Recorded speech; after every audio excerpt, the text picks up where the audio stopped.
later. What's that?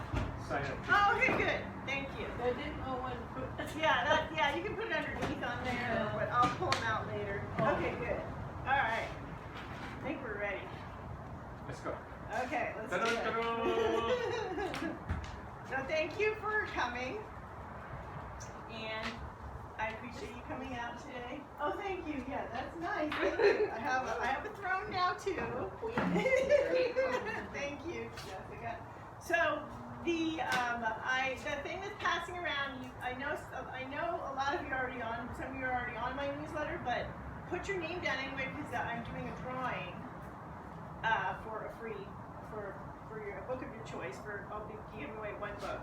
And as I mentioned, if you aren't on it and you'd like to sign up, we have people in the crowd who can tell you that they enjoy it. So anyway, I am Julie Bawden-Davis. I am a garden writer and a master gardener. I've been gardening and writing about the same length of time. It actually all started with a columnist that I met and fell in love with in a drugstore. This was in the 1970s when houseplants and macrame hangers were everywhere. I learned how to make my own macrame hangers, so I made a bunch of those for all my houseplants. At the time, I was living on the East Coast. I was actually born in California, but I'm a Navy brat, so I ended up moving around. That's how I ended up in Panama. You heard that we were talking about Panama too. So, so I obviously had this. I was a budding gardener, and I found this coleus, and I fell in love with it. And I thought it's so pretty. I don't know if I'm going to be able to take care of it, but how I'll do. But I brought it home. I took really good care of it, and then I decided I needed to find out how to propagate. So of course this was before the internet, right? So I go to the library, get all these books on propagating. I have a whole stack in my room, and I actually have a notebook where I had taken all these notes about how you propagate and how to do that, right? So about 40 coleuses later, I decided to expand out to other plants. One of my favorites was a Venus flytrap, because it made me very popular at school. Because people wanted to come to my house to feed it and see it open and shut.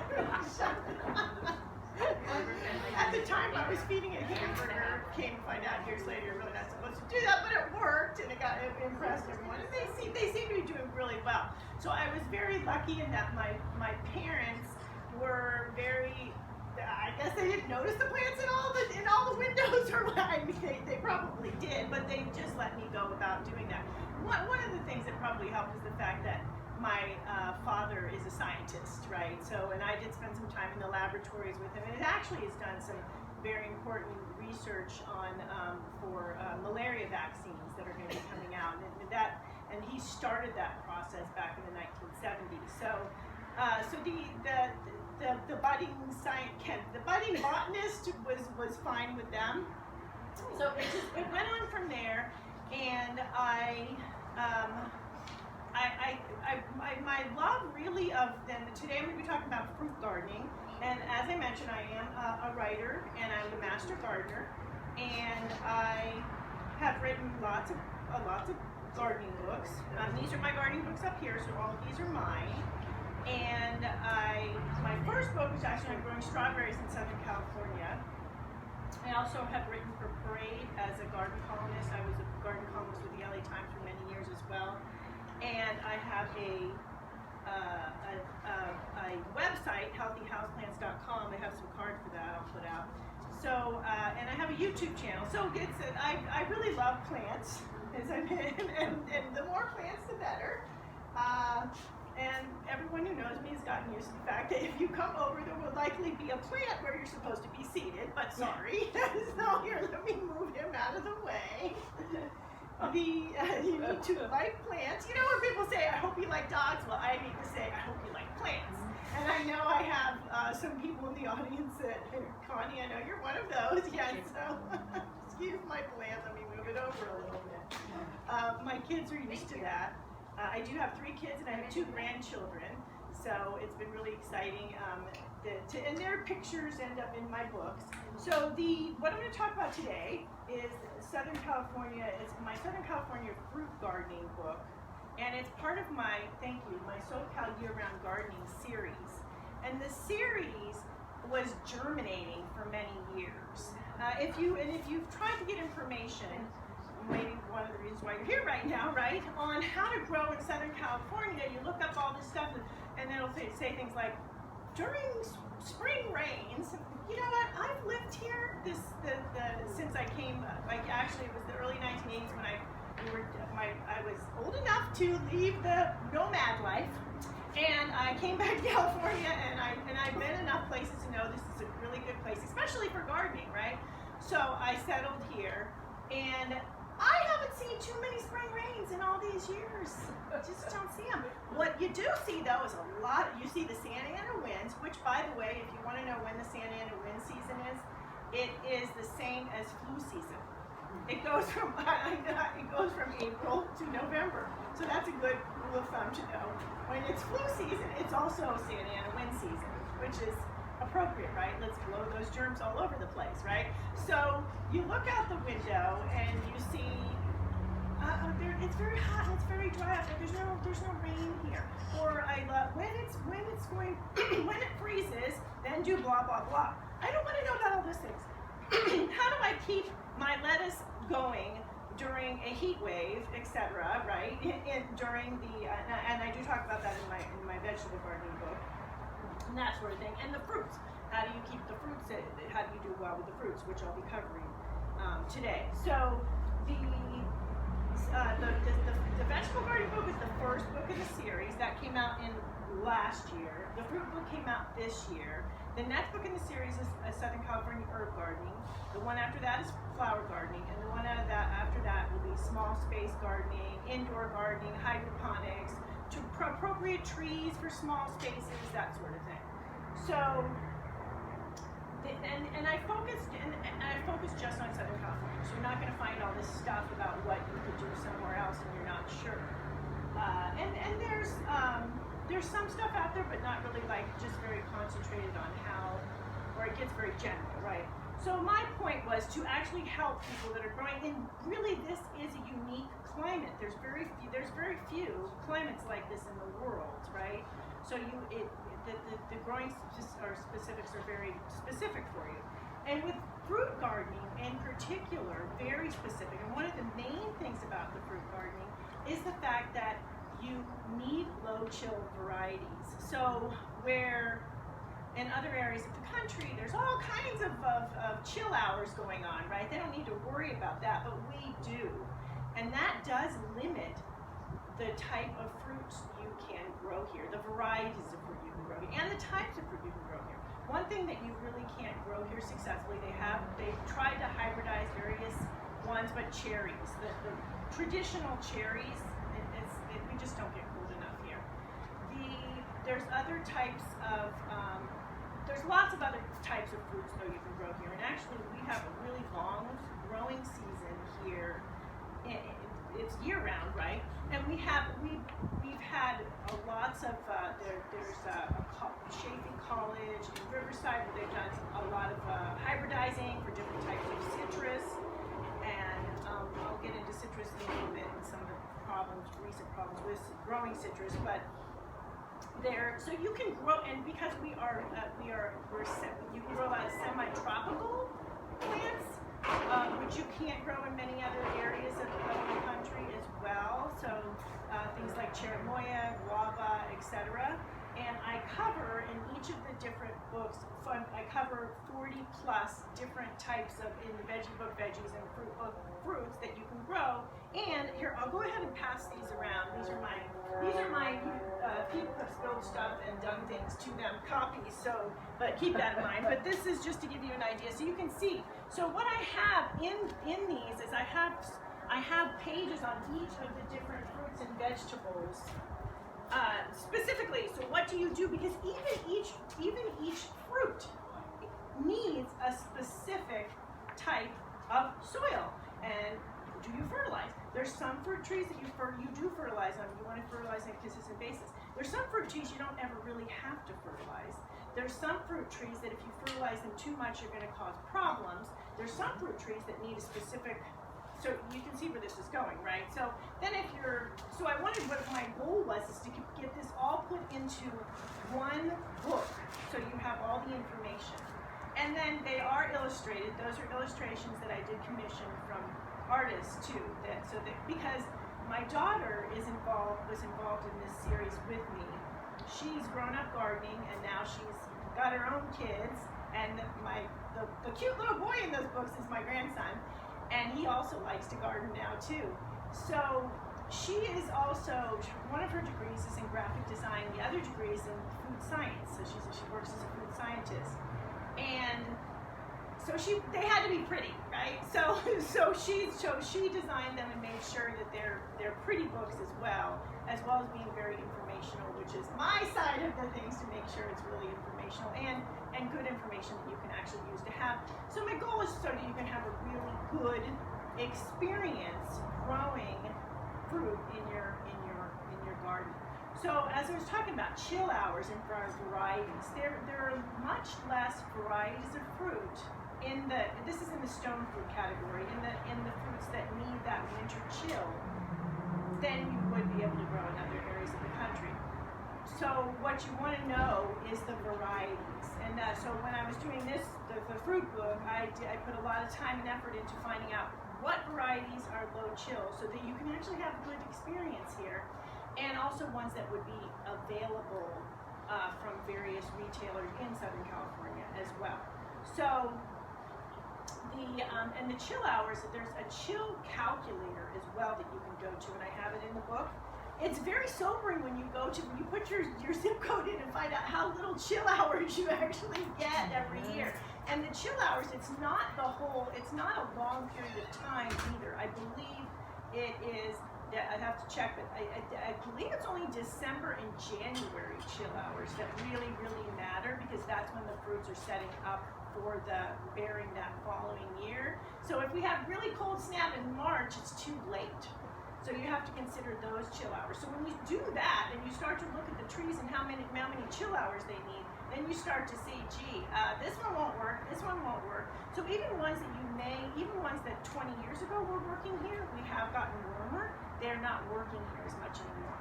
So when you're choosing the trees and some are shrub-like, right?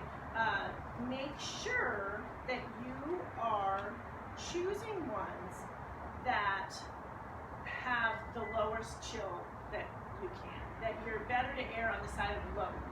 You're not really erring, but going on the side of low chill as opposed to higher chill. Now this brings up a point. But when I go to the nursery, it just says peach tree. Well, yeah, it does. And a lot of the time, it's a peach tree from Ohio. You can see where this is going, right? So you go home, you lovingly put this tree in, you do all the things that it says you should do. You even do a little dance around it in the middle of the night when no one's watching, so that it can produce fruit for you. It may flower, but then nothing happens. It may not ever flower. It's the wrong, it needs more chill hours. So it's still waiting for those chill hours that you're never going to get in Southern California. And the problem is, it's a lot different than a vegetable plant, right? You put the vegetable plant in, it doesn't work, it's okay. I mean, I can just go get another one, and I didn't wait 4 years to find out it's never going to produce fruit for me. And it's very sad, too, when you get to that point, because then you see, okay, great, I put all this time and effort. It's a very healthy tree, but it's never going to produce anything for me. And I haven't a clue as to what variety it is. So you want to make sure you know what varieties the trees are when you're, and there are places where you can do that, but the big box stores, not going to name any names, probably not. And a lot of times people will be fooled too with things like strawberries, right? Because you go and you say, it's loaded with strawberries, it's beautiful, this is so nice, it'll do wonderfully. Well, that, first of all, you don't know what they sprayed on that plant to eat that first crop, but that's going to be your only crop, right? So because it's not the right variety for growing here too. So I do have strawberries in the book, and then my strawberry book went into this in greater detail. And this was actually my first book, where I wrote it years ago. This is the second edition. And it's one of those things where I wrote it and I thought, people need to know about the right varieties, etc., right? And the next thing I know, I'm selling tons of strawberries along with it and growing strawberries, which I'm still doing, but it's like, how did I go down this rabbit hole? But anyway, so the varieties, the chill hours, really important, and just knowing the varieties. So even if you see, it's on okay, great, but it's not really, you save $20, $30 on this tree that you don't know what it is that will never produce for you. Now, if you want a pretty shade tree, it might work, a deciduous shade tree, that's okay, but that's probably not what your goal is when you're trying to grow fruit for growing, right? So keep that in mind and look that up and know, and then also look at the size of the tree, the eventual size of the tree. That's very important too, because it's really sad later on to have to take this out or take off branches off the tree because it's too big of a tree. Okay, so you find the right varieties, you know what you're doing with it, and what do you do? Well, the good news is we're coming on bare root season, so you can, when you get the right varieties, you save quite a bit finding bare root trees and planting them. And my book is set up where there's a whole chapter on planting. There is another chapter which I'll talk about a little bit on pruning, and I'll mention. I might as well now that I mentioned go into the pruning thing. Okay, so pruning. You really need to know what you're doing when you're pruning fruit trees. Fruit trees in particular. It's one thing to cut here and cut there on a shade tree, but when you're pruning fruit trees, in order to have a productive fruit tree, in order to have a fruit tree that may not stop producing for you, which is very common if trees are over pruned or not pruned correctly or pruned at the wrong time, especially over pruned, it's really important that you know what you're doing. Some fruit trees don't really need much pruning. So there's no, and you've seen the people think, well, I think it's pruning time. Let's just prune everything in the backyard here. We'll just hack it all up and it'll all grow back. Not necessarily. I did learn that years and years ago when someone was doing some painting. So you have to be very careful people are working in your yard because they were doing some painting. They were obviously weren't a tree pruner, but they decided that my plum tree had to be pruned. It never produced again after that. They took off, it'll grow back. No, major branches never grow back. Those are branches that were developed when the tree was a baby. They're not going to come back. That tree is 20 years old. So that's the whole, understanding that, right?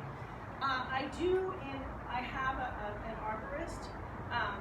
His name is Joaquin Arias, and he has been pruning my trees for 30 years, and I don't let anyone else touch them.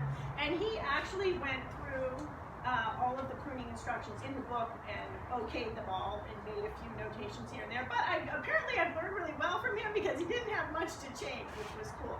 So and that's really important, and then not over pruning it. There's no reason. It's just because it's whatever month it is, it's time to prune. No, it's not. You need to prune when it's time to prune. And if you prune correctly, you're going to get really good growth on your trees and the correct growth. And there's different types of pruning. A lot of that pruning you see that's going on where people are trying to, I'm going to make the tree smaller. Well, when they're doing the certain cuts, those certain cuts are actually going to make the tree grow even more. So they're really, they're actually shooting themselves in the foot or whatever you want to say about it, because it's counterproductive in the end. The trees, when they're cut a certain way, that tells them I need to put on extra growth because I was just cut. So you see, that's the problem there, right? And especially, like as I mentioned, for fruit production. So there's a certain time of year that you want to prune them, and a certain way you want to prune them, etc. Okay, so covered that of the pruning. And also, when you prune a tree, it shouldn't look pruned. When a tree gets pruned, it should not look pruned. It should look aesthetically pleasing. So that's another indicator. So if you find a tree that looks, well, it depends. On some of the stone fruits, there are some fruits that you are going to cut back more than others. But if you're pruning a tree that has leaves on it, it shouldn't look like it's been butchered. Basically, it should have a nice form to it. And as I mentioned, every tree different pruning. Now, we can grow here also, besides the stone fruits, a lot of semi-tropicals, as I mentioned, and even a tropical. You can grow papayas. I have instructions in there on how to do that. They are tropical, so you have to watch out because of freezing and things like that, but it is possible to also grow them as well. So when you get your bare root trees and you're ready for planting, talk about, and if any of you have, generally I'll answer questions at the end, but if any of you have questions that are just really burning for you and maybe they apply to what I'm just talking about, go ahead and raise your hand and I'm happy to answer them as well. So as you get ready, I have instructions in here too on the planting as well.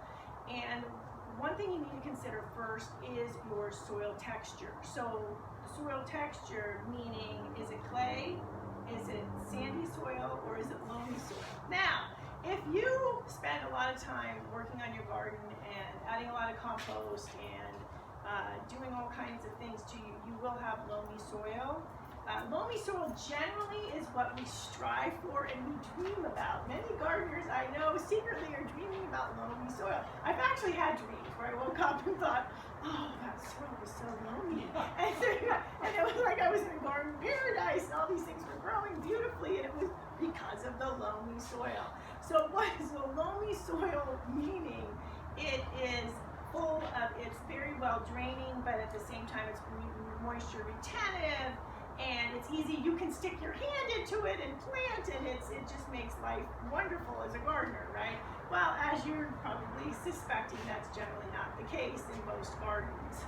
And even if you work on it, you have to continue to work on it, kind of like when you're working out. If you stop working out for a few months, everything goes back to where it was, right? So if you stop adding compost to your soil, same thing, it will revert back. So but to get that loamy soil, you want to add compost on a regular basis. You add bag compost, homemade compost, worm compost, those sorts of things. However, when you're planting trees, you don't want to add compost. Years ago, they said to amend the planting mix of compost. But what they found was, and as I mentioned, that whole thing of it reverts back, right? You add the compost, the soil, and this would be applicable to clay soil, which a lot of, especially in inland areas of Southern California have, then it basically just gobbles up the compost, and the next thing you know, the clay is there, and what happened to all my compost? Well, the good news is the clay soils are very nutrient retentive, and they have a lot of biological activity in them, which good biological activity in them. So they do basically decompose the compost in your soil. However, when planting in that, at first the plant, this was what would occur years ago when they suggested using planting mix. The tree would be essentially growing in like a potted container idea. Then the compost is decomposed, and then it's like, what's this hard rock next to me? I can't grow now because I'm used to the other, right? Okay, so then they started years ago suggesting, recommending, don't amend, right? Well, you're looking at your clay soil that looks like it would probably be better used to make a mission, a small mission or a large one, depending on how much soil you're looking at. And I remember thinking, no, this is not. I'm going to put those roots in there, and they are going to do nothing because it's so compacted. So what I always suggest, and what works really well, is to amend with pumice. And pumice better than perlite. And the good news is you can get pumice here. So pumice is a lava rock. It's harder. It doesn't decompose like the perlite does decompose over time. If you can take some and squish it between your fingers, and there it goes, right? So when you put the pumice in, it will stay for indefinitely. It's going to stay there. So it stays. So you're not changing the soil. You are changing the soil texture, but you're not, or the structure really. But you're not changing anything where it's going to revert back after the tree grows. So that's why if you've ever planted a tree and you put a lot of compost or something in there, and it's looking great for a while, and then all of a sudden it looks terrible. That's why. Another thing that will happen too is trees may do okay if there isn't some amendment in there like pumice, but when we start getting rains, and I just had somebody talking to me about this, they had these beautiful plants by their front door, and now the plants are dead. Like it just happened overnight. Well, it didn't happen overnight. What was happening is it was dying of root rot for slowly, and then the rains, it's like, okay, then plants will do that. just like people, I'm done.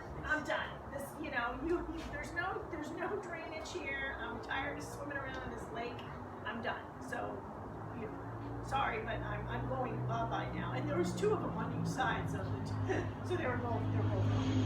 So the drainage is really important for the trees. If you do that, and then you have the clay and you have the nutrients in the clay, you can have really healthy trees here. So it's that simple, right? And then of course fertilizing as instructed for that particular fruiting plant.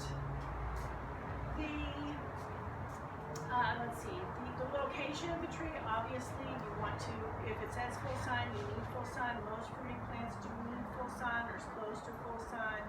So that's another, it can be a little bit on the challenging side.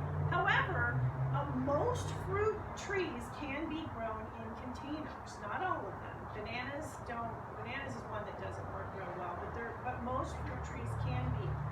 And so in that case, you can grow a lot of fruit trees in containers in your yard. So if, say, there is a location that gets maybe more sun in the spring and then a deciduous tree fills in the summer, and then you can move it around some if you put it on wheels, that sort of thing. It also, even though containers are a little on the risky side in terms of drying out, gardeners tend to pay more attention to them, to container plants as opposed to plants in the ground. You kind of forget about that tree over there, but you've got this other plant that you're tending to because you know it's in a container, right? So, and there's certain varieties that do better, and true dwarfs and semi-dwarfs. Oh, and here we go. Here's some. Thank you. So, and I was going to talk about pumice. Oh, okay. Yeah. So here's some pumice for you guys. If you want to, and we can pass it around. You can admire it. Yeah, probably you guys have seen I've seen lots of pumice. So and it's really inexpensive here too. So, and it's not available a lot of places. Mostly you find perlite. Okay, so so containers. Yeah, so you can grow a lot of fruits in containers. So that is another option as well. Will you need to water more? Well, of course you need to water more. However, you're only watering the container rather than a larger area, right? Now, water. There are the people that I want to do drought tolerant. Fruiting plants are not drought tolerant. They are comprised mostly of fruit, and I do have some nut trees in here too. Almonds, as notorious for needing water. The poor almond trees that were everyone went after during the drought. Yeah, but they want their almond milk, right? Yeah, well, give me almond milk, but just don't water those trees. Okay, that makes sense. Yeah, so you do need to water. Your fruiting plants for sure. But there's ways that you can make sure that in an auger, you just mentioned that, make sure that it gets to, and what the gentleman before me was talking about, it's how much water you save when it rains and even when you water, how much you get to the plant, to the root zone of the plant. So this is a really good way to do it with this is more established. This is a bigger one, with more established trees. If you have a smaller tree, you can use like a stick or a wooden skewer or something. Yeah, exactly. A screwdriver would be good too. And what you want to do is make holes in the soil, and then put pumice is really good to put in there. And then you put some soil back on top, and fill it mostly with pumice. Put some soil back on top. Then mulching is good too.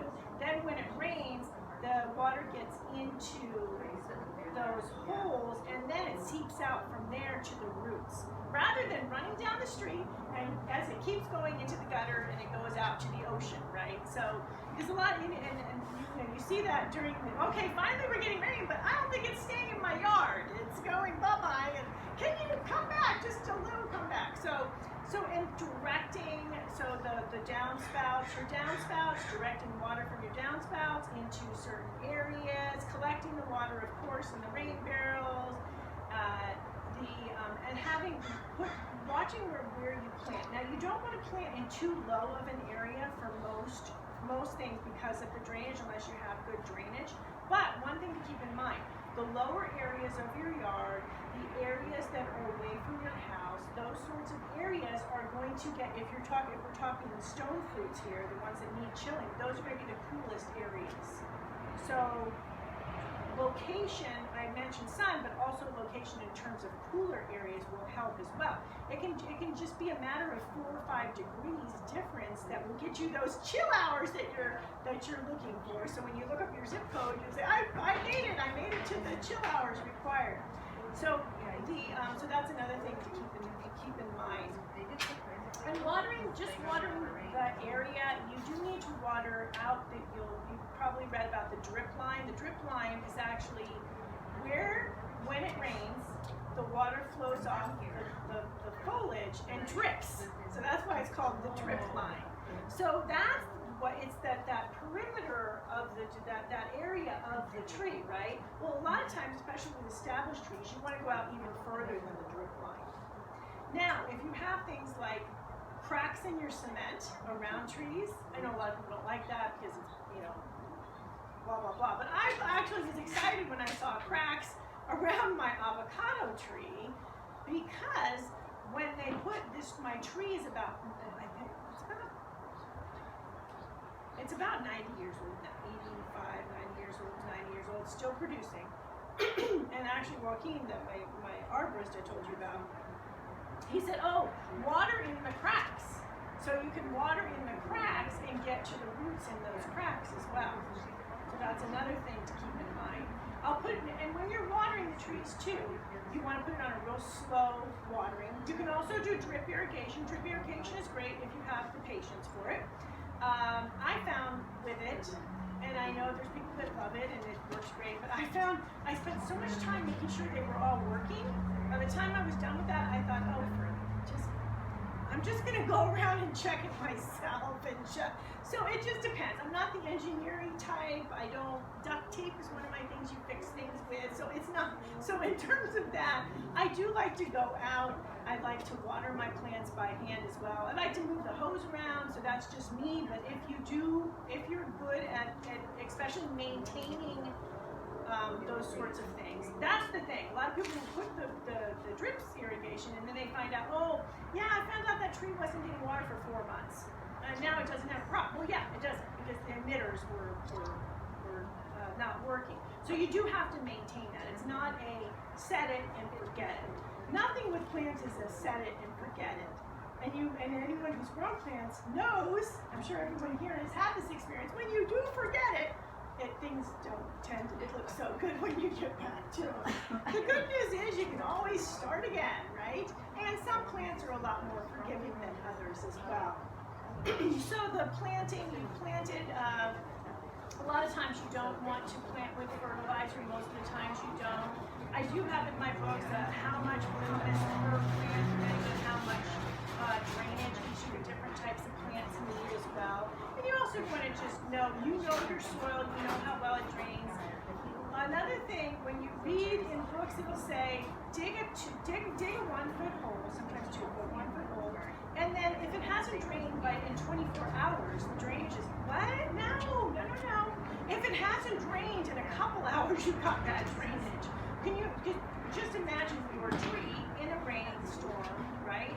If it's sitting for more than 24 hours in a lake, that's not good drainage.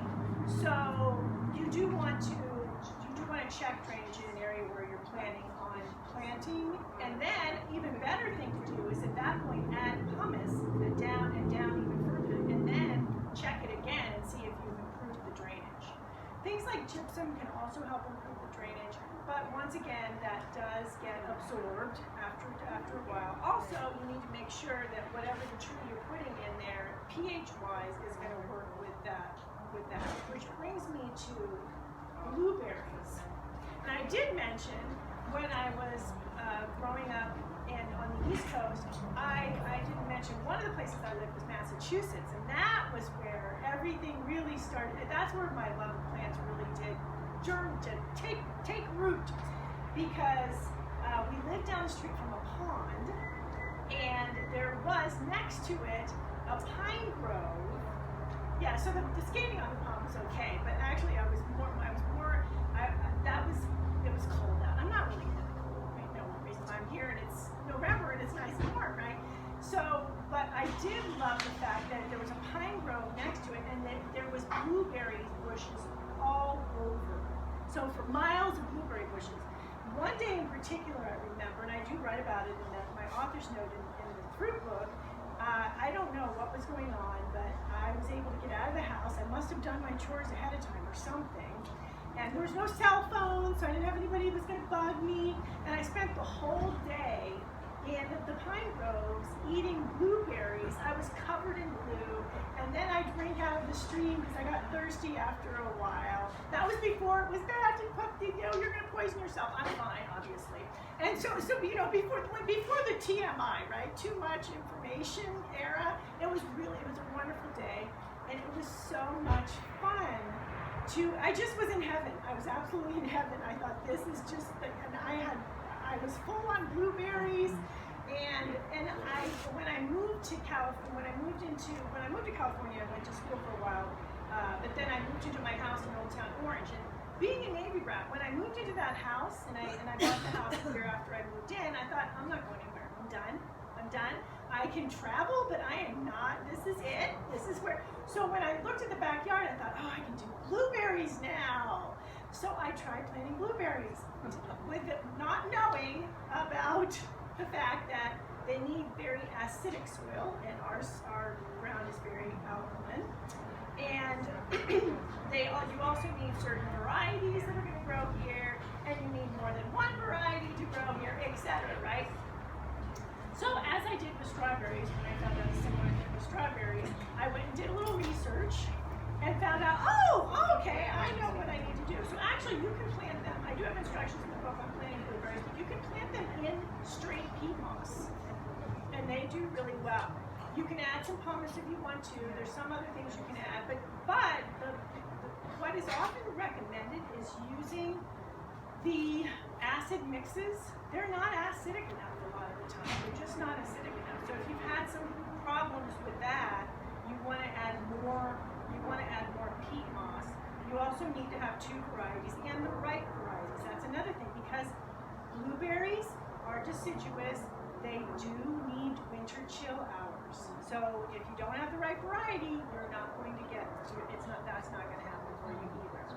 So those are all the things to keep in mind. And really the acidic soil versus the alkaline soil. So when you find out about that difference, 7 is neutral, above 7 alkaline, below 7 acidic.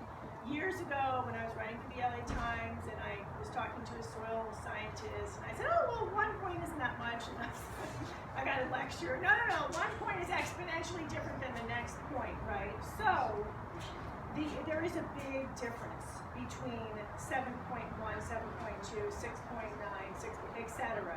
So you really, that's why blueberries, strawberries, there are different plants that won't do well unless it's acidic. Yes? How would we know what varieties? Because I just got blueberries, and I planted 2 in there, and I do have the names for them, but how would I know if they're the right variety? What are the names? I don't remember. One was like a jewel or something, and then yeah. So I'm trying to. Jewel is often. I have actually in the fruit book. What I did was I was careful about putting all the different varieties that you want to grow. So let me tell you. And a jubilee, I think, was the other one. Okay, so jewel is on my list. I have sharp blue. I have sunshine blue. Sunshine Yeah, and it's self-fertile. It is self-fertile, and it does really well with that. You're right. That's actually like the only one that will, which is really good. So here are the ones: Bountiful Blue, Colossus, Emerald, Jewel, Misty, O'Neill, Peach Sorbet, Sharp Blue, and Sunshine Blue. So the other one may not be. Which one was the other one? O'Neill? I think it was jubilee or something. Or Jubilee, yeah. So now this, I'm not saying that this isn't the full, list. This was the full list a few months ago.